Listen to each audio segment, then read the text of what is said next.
This computer. Okay. Hey, everybody. Thanks for tuning in. And if you're watching this on the recording, thanks for watching it on the recording.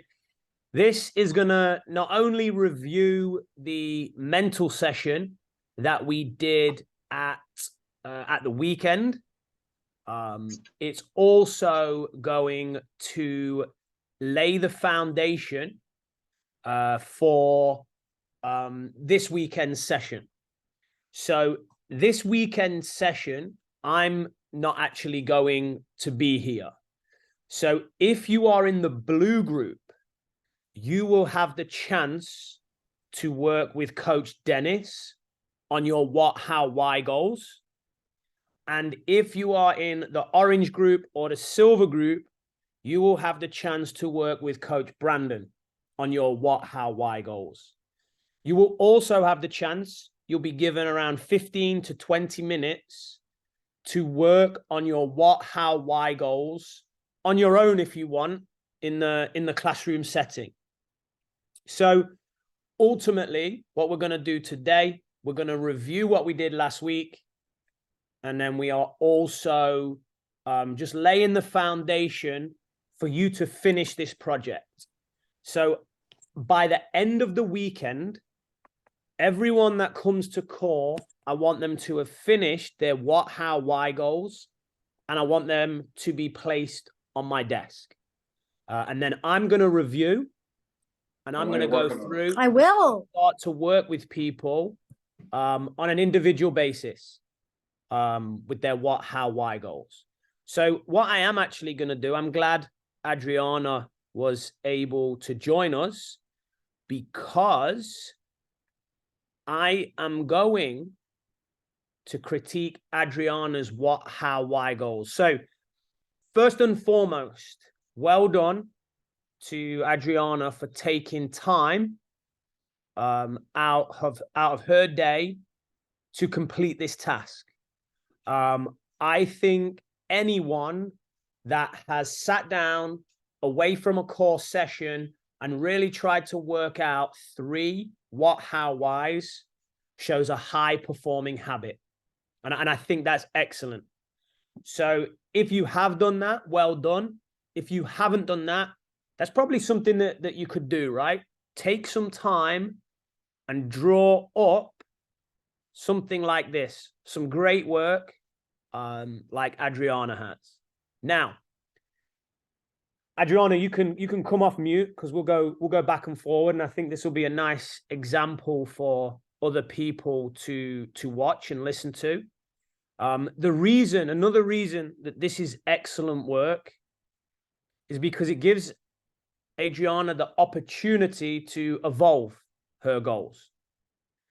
Because there are some things that I'm going to pick up on and try and help her with.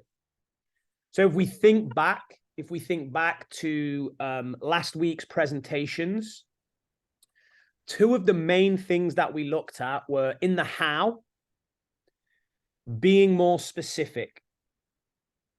And then in the why, being more emotive, relating it back to something that we internally value, not necessarily relating our why back to the outcome.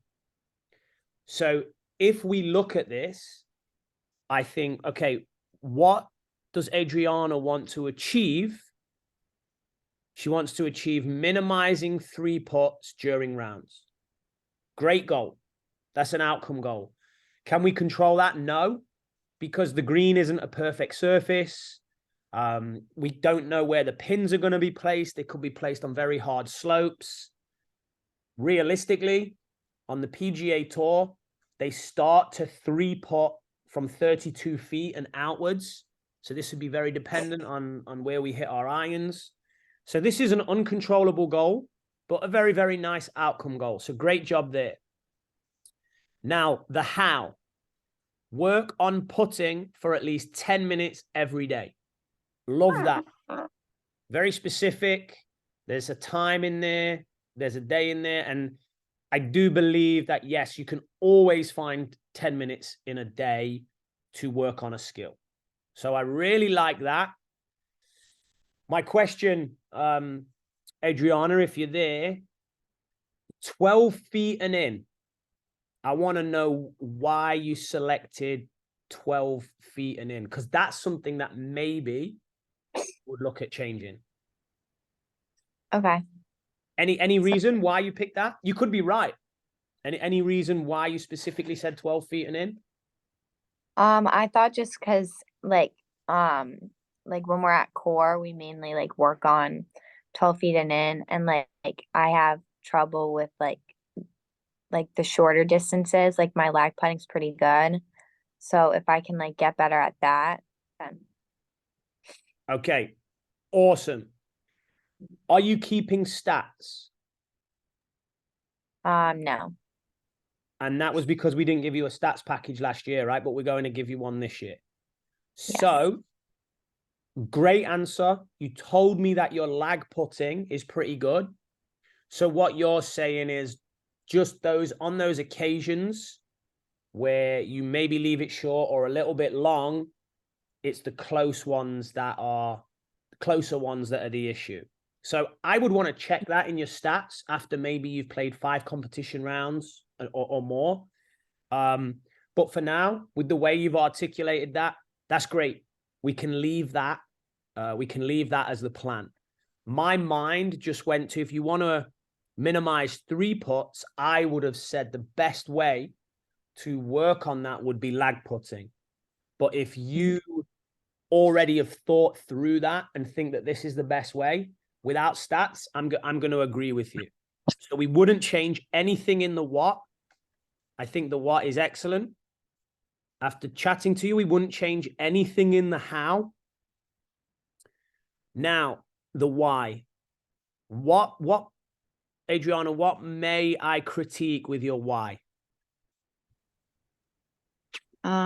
What have you related your why back to? My what? Correct. Yeah. And lowering your putts will lower your score, correct? Mm-hmm. Is that true always? I guess not. Because you could drive it badly, right? And also, is score something that you can control? No. Good. So we want our why. Remember, the what is the outcome that's low control. The how is the process that's high control. We want to be specific in this region, which is what you've done. Great job. And then the why, it's more about the engagement in the task. If you work on your putting every day, how will that make you feel? What will that do for you? What habits is that getting you in the future? On the days when you really, really, really don't want to work on it, you're tired, you've had a bad day at school, you've not eaten as much, and you just want to, you're dehydrated, you got a bad score on a test, and you're like, you know what? I just want to go to bed. I want today to be over. But you still make the effort to stick to your process. How does that make you feel? What does that do for you as a person? What do you feel when you do that? Do you feel proud? Because you do it, does it mean you had slightly better day than before you were about to miss it out? So that's what I would focus on regarding the why. Does that make sense, Adriana? Yes. So I'm not going to ask you to do it now, but I would love you to, when you come on the weekend and you're in the classroom session, start to evolve these goals then, okay? Because like I said earlier, everyone's going to get time to do that. So let's look at this next one. Shoot lower scores in tournaments. Awesome. I think that's a great goal. After a tournament, reflect on the things I struggled with. Just got to move my... Absolutely fantastic. And the things I did well.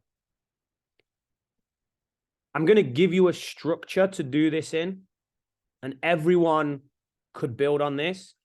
I would love you to do what's called plus, minus, plus. So if you're going to reflect on the things that you did well in a tournament, write something you did well, then write something that's an area for development, and then write something you did well. Plus, minus, plus, and always have 2 pluses, and always sandwich the area for development in the middle. And notice how I called it area for development, not struggle. That kind of avoids maybe a self-fulfilling prophecy there. But this is fantastic. This is really, really, really good, because you've identified that you're going to reflect on the things that you did well.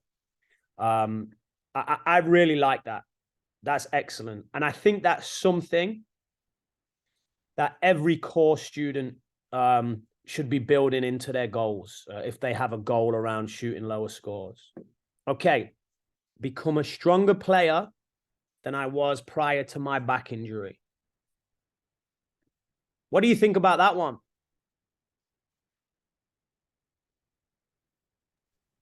Me? Yeah. I'm not sure. What do you? I love it. I think that's awesome.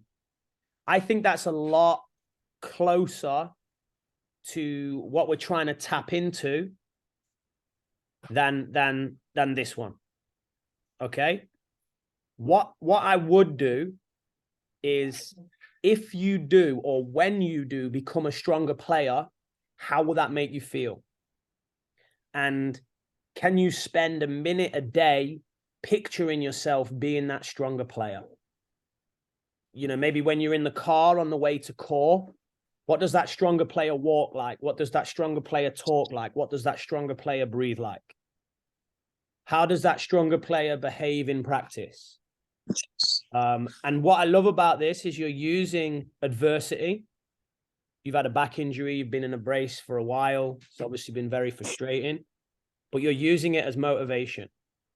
So, Adriana, I would just evolve this goal a little bit to write it as if, when I become a stronger player than I was prior to my back injury, I'm going to feel a sense of pride. I'm going to feel a sense of accomplishment. I'm going to walk like this. I'm going to talk like this. I'm going to breathe like this, etc., etc. Try and just tap into what that will do for you, what that will get you, and visualize it a little bit. Okay? Does that help? Yes. Awesome. And then let me look at this last one. I got to move this. Okay. Get good grades. So, you know, there's an array of types of people at core. I'm guessing for you versus some of the older teenage boys, good grades might mean a different thing, right? So I would specify maybe what good grades are, or just an overall average or something like that. Okay, so improve my grades by this, or a good grade for me is an A, so I want to get all A's, or whatever it might be. But don't be afraid to specify that. Study days in advance, which allow time for review. Meet with teachers 2 times a week to go over the thing. Awesome. And have you confirmed with the teachers that this is a possibility? Yeah. Awesome. And will you keep track of it? Do you have like a little log in your journal where every time you meet with a teacher, you're going to give yourself a little check or a gold star? Is that something you've thought about doing, or do you not believe that's necessary? We have like a free like half an hour every day at my school, Yeah. like to meet with teachers. So it's like really easy. So I think I just like, I don't know. I Okay. probably should have like No, I mean, check. what would be, let's look at what would cause some friction. Sometimes we need to look at that. What could be something that would stop that from happening?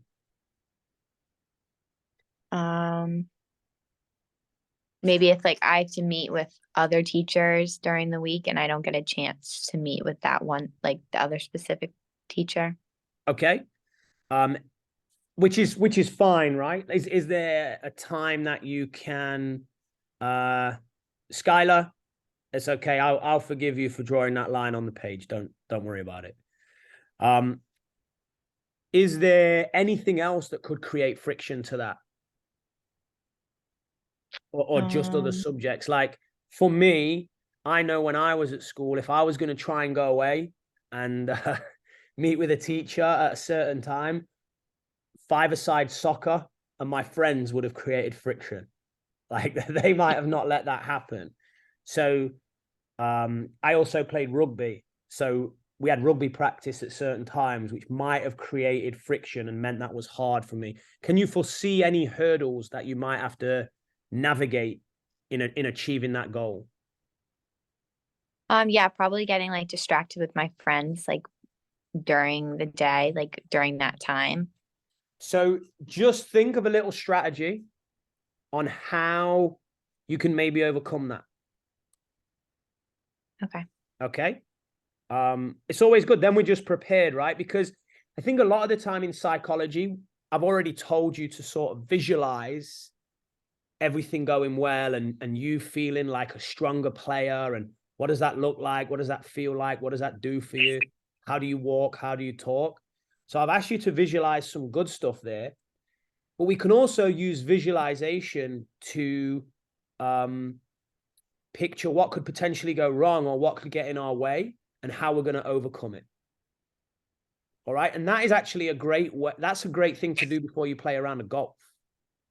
Okay. I might have a 3-putt today. How will I walk? How will I talk? How will I breathe after that 3-putt? I might hit a ball out of bounds. What's my reaction going to be?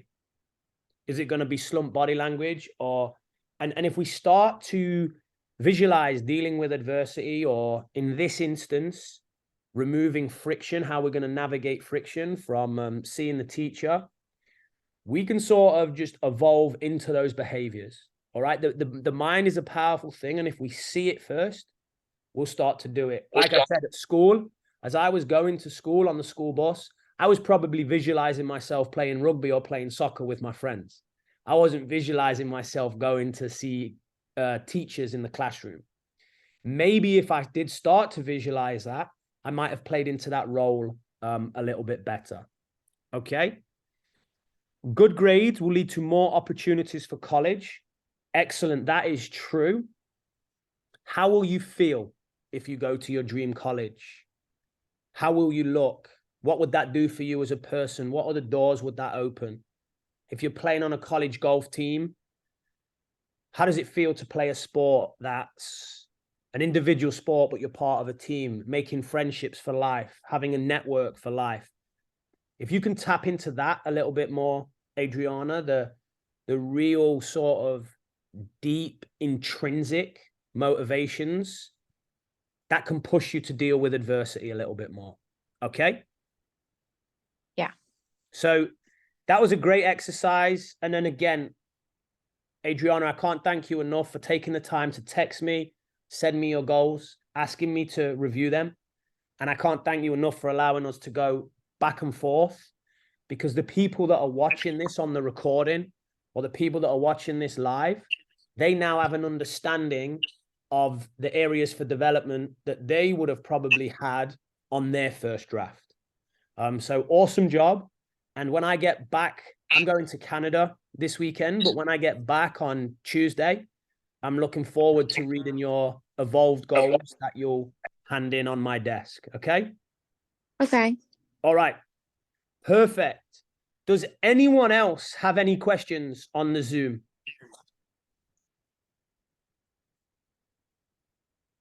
Henry, come off mic, come off mute. Yeah. What are we going to do this weekend in mental session? During the mental session, well, I'm in the silver group, so I'm gonna have Brandon, and we're gonna make 3 what, how, why goals and put it on your desk when we're done. Awesome. What am I looking for in the how? Like specific goals, not Yep. just like general statements. High control with specifics. Awesome. What am I looking for in the why? goals that are like actually motivating, not just like, well, like you have to say like why you want to do it, not like what you're going to do. Good. Awesome. Yeah. And we're going to build on this a little bit more, but we're going to talk about intrinsic or internal motivation. Can you remember the 3 types of motivation that we discussed? No. No. Maybe we didn't discuss it with your group. We talked about zero motivation. So like I have zero motivation to give up coffee. Okay? Zero motivation. I have high motivation to read books on the mind because I want to evolve myself and I want to evolve other people around me. And if I evolve other people around me, it makes me feel like I'm creating positive change, which is important to me and makes me happy. That's internal motivation. Okay? I want to play the lotto because I want to win and have loads of money so I can buy a Ferrari and everyone's like, wow, Ian has such a nice car. That's external motivation. So when you are looking at your why, we want to try and tap into the internal motivation. Okay? And that's something we're going to build on a little bit more, that you'll build on it a little bit more with Coach Brandon, and you'll also build on it in future sessions when I review your goals and we sit down individually. Okay? Make sense, Henry? Yeah. Okay. Awesome job. Guys, have a fantastic night. I'm going to finish this now because I've got to go and coach in 5 minutes, but I'm going to fire this onto YouTube and send out to everyone to watch. Thanks for taking the time to be on here, and I'll see you all soon. Have a great evening. Thank you. Thanks, guys. Thanks, Thank you. Adriana. Yeah.